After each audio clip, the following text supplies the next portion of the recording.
Hello everyone, my name is Carter and this is my cultural artifacts speech.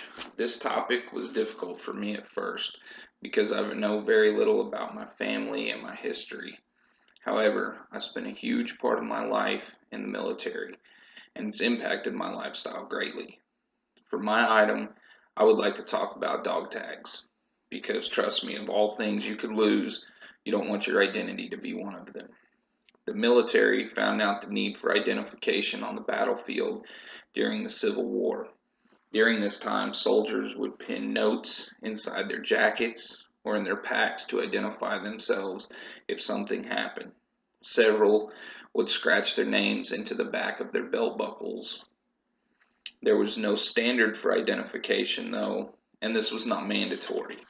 After the conclusion of the Civil War, the U.S. Army located about 300,000 veterans that were buried on battlefields during combat and moved their remains to national cemeteries. Of these veterans, 52% were marked as unknown.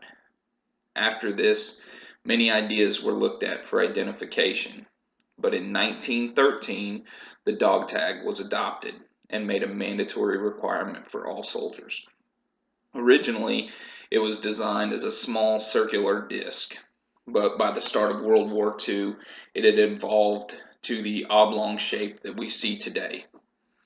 When the oblong shape was first used, there was originally a small notch in one corner of the dog tag here. This has been the root of many myths. The most common is that the notch was used to wedge the tag between the teeth of a fallen soldier so the enemy could not find it. This is not true. The notch was actually placed there by the Army Medical Department. The notch allowed dog tags to be placed and aligned in a stamping machine to stamp medical documents. By the 1950s, the notch was removed and the tags we see today were put into place. These tags have remained unchanged for almost 70 years. They include the soldier's name, social security number, blood type, and religion. Two tags are worn, with one being on a smaller 5.5-inch chain. The smaller chain serves as a toe tag for the fallen soldier.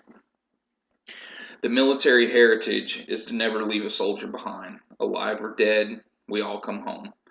This includes our identity. Each branch, Army, Air Force, Navy, Marines, and Coast Guard, all get issued these tags at basic training.